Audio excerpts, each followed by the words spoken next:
Wait, no. Hello everybody, this is Green Eagle here, and they may want me to do another reaction video, so let's see what's going on. What do I do? So this video was obviously not made by me because this kid doesn't even look like me. And don't ask why I'm wearing a cap. It improves my self-esteem. Okay, Keeps your brain on. look. This video is called We Need Communism by Scenable. And I want to make a video about why, to this day, after the time in history when it was founded, we still need communism. Now, for any of you who don't know, communism is the idea of a nation sharing the wealth. And while some people call it distributing, if I were to ever start a country with a communist government, wink, wink, wait 12 years,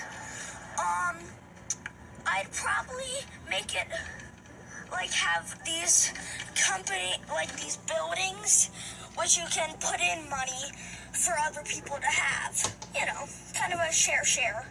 Now, I know not all communist states like this, but still, distributing is just as fine as sharing it.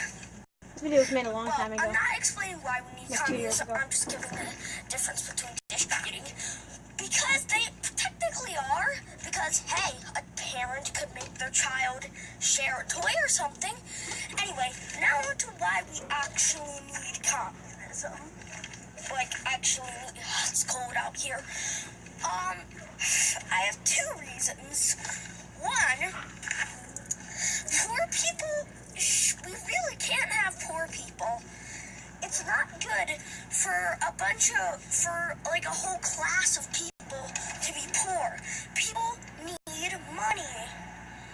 We can't just let people be homeless because they can't get jobs. Money is important, so that's another reason we need communism. And secondly, some people might say, oh, yeah, welfare. Welfare just promotes lazy people. And I don't know, but I'm pretty sure welfare, especially in the United States, costs a bit of moolah. So yeah, all those morons saying that communism is the same as welfare, you can go leave because you are just an absolute moron. Just look up the definition of that. I'm sorry I got a little heated, but when people say it's the same as welfare, I get really angry. Anyway, yeah, that's why we still need communism. Bye. All right, you want to hear my 2 cents? Yes. Well, first of all, Wait, let me cancel this. I think the kid is a little confused. There's a difference between socialism and communism.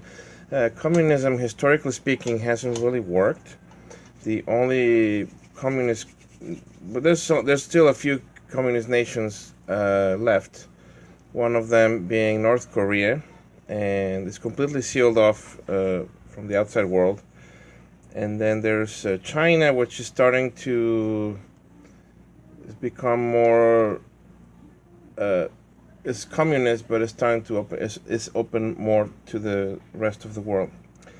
The problem is that communism is like a totalitarian type of government where it's very easy for that to turn to a dictatorship, which, for example, that's what's happened in North Korea. The people didn't elect their leaders; they get imposed to them. Same thing that happened in Cuba with Castro, that he was a leader for, I don't know what, 50 years or something like that. So this kid, I understand what he's saying. Yeah, I agree that people shouldn't be poor. I agree that the wealth should be distributed. What I think is more likely, because again, I don't think communism works.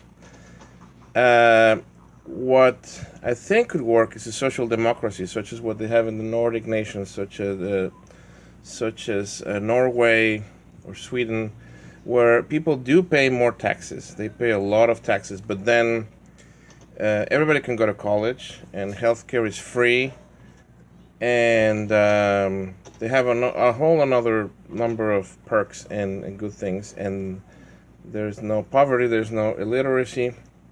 So here's what the problem I see, especially in the United States. Okay, it's not that there's no money, it's that the money that there is spent on the wrong things. For example, every time that the question gets posed to Congress, whether they can increase the budget for healthcare, education, they're always hesitate. They always put what's the name?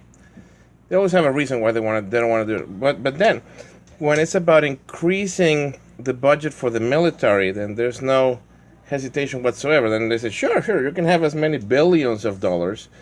You can have aircraft carriers that cost billions, or maybe not billions, but millions of dollars.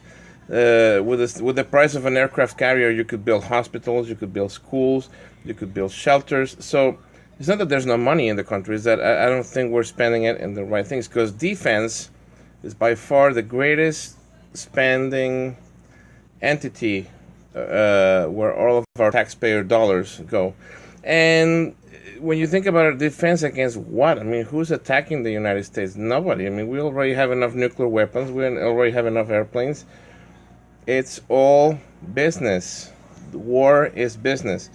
There's not been a single American war that was not fueled by economic interests. It always has to do with power, always has to do with money, always has to do with oil. And basically what we have become is almost like an imperialist type of government. Why? Because the United States has presence in all these different countries. There's I don't know how many military bases, American bases all over the world. And then the United States, one of the issues that I've always had is, I mean, I love this dear nation of mine, and I became a U.S. citizen. But I think we meddle too much with everybody else's business instead of taking care of our own. For example, why is the United States giving so much money to Israel? Well, I know why, but basically, all that money that they're giving to other countries, they could use it to help the homeless or to help the poor or to give free education to people or to build infrastructure to create an industry here instead of shipping jobs abroad. So, again, I'm sorry, I know I'm talking a lot here, but okay. Basically, I don't quite agree. I agree with this kid in a certain aspect. Yes, there shouldn't be poverty, and we should take care of people who, like they're disabled and welfare. Very few people actually. They do investigate people. They make sure that they actually need the welfare. So they criticize that a lot of people, but there's people who genuinely cannot work or need the help. So I think what we really would need in this country is a social democracy, such as what Bernie Sanders was trying to propose. However, I don't think this country is ready for a social democracy because the 2% of the top of the economy, they're too in love with their weapons, they're too in love with their industry, they're too in love with their stock market, and they're not going to give it up. Why would they? I mean, they haven't made it the shade. So I don't think Bernie Sanders' idea was bad. I just don't think the country is ready for it. It's definitely not ready for it. I don't know if it's ever going to be ready for it. I think I'm genuinely concerned about the state of this country. I think we're on the verge of a downfall. Really, what's really scary. I'm sorry, am I talking too much? No. Keep going. What's really scary about if history has taught us anything, is that every great empire has had a point where they reach like the summit, like the highest point, and then they go down the hill. I mean, look at the Egyptians, look at the Greeks, look at the Romans, look at there were times when the English had, at some point, the English were the most powerful empire in the world. There was a point where people would say that the sun would never set on the English Empire because they had such reach all over the world. And now they have been reduced to, I mean, the British are still powerful, but they're not as powerful as they used to be. The French are still powerful, they're not as powerful as they used to be. The Germans certainly are not as powerful as they used to be. They were basically reduced to nothing after World War II. Thankfully, well, that was actually good because of Hitler. So, and now they have become a very good nation, and I like what the Germans are doing now. It's very nice, and I think they're pretty ashamed of what happened in Germany. So, I don't hold it against them. But anyway, so now we have what are the superpowers nowadays? Really, we have Russia, and we have China, and we have the USA. Those are like the three biggies. Those are the three people who, to a lesser extent, it seems like anybody who has nuclear weapons has power. They get the nuclear weapons not because they're thinking of using it, but because that gives them bragging power. Not bragging power. They gives them bargaining power. So, for example, North Korea has nuclear weapons, not necessarily because they're going to use them, but because that prevents other people from messing with them. Same thing with China, same thing with the United States. Now, Russia, in a way, is like the counterweight to the United States. So they're not going to let the United States have complete world dominance, which is good in a way, but in another way, they're meddling with our elections, they're messing with our government. But then the same could be said about, the United States has interfered in the governments of all these different countries, and nobody says anything. So that's a problem I have. Is like all this.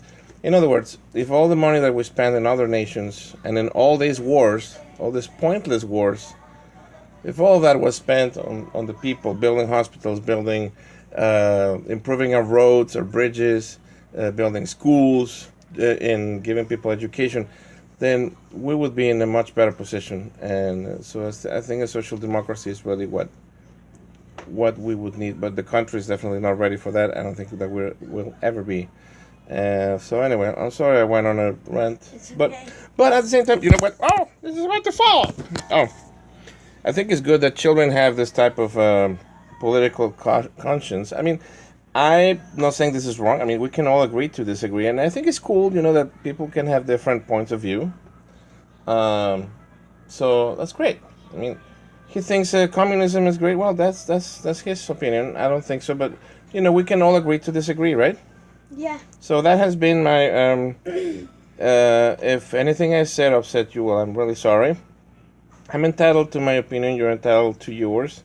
Doesn't mean I'm right. Doesn't mean you're wrong, or vice versa. It just means, we have a freedom of opinion too, and that's what makes this country great, right? Yep. All right, well, that has been Green Eagle, and don't forget to eat your fruits and vegetables. And I'm kind of glad that you went on a rant and explained yourself. I like when you do that, when you make a reaction, and then you go on to talk about really what your opinion was, what you think that we should, what your mindset is. I like when you do that. Oh yeah. Yeah. Well, so, all right. Yeah. I'm by no means a political expert, but I do follow the news. I mean, I follow the news every day. I listen to... Green Eagle's a person, too, okay? Yeah, I listen to public radio, which is awesome. I love public radio. NPR, that's my favorite thing. When I'm driving, I'm always listening to what's happening around the world. So I love National Public Radio. I think it's one of the greatest things in this country. I absolutely love it. So, anyway... So, don't forget to eat your fruits and vegetables, and I'll see you later, alright? Guys, let us know what Green Eagle should react to next, because I'm always, looking on the trending tab, and there's probably something that you guys don't want to see. So please let us know. You know what? I'm going to make a poll. When I get on my laptop, maybe tomorrow, I'm going to make a poll. You guys decide, whoever's watching. Please. Okay. Don't forget to eat your fruits and vegetables. That's right.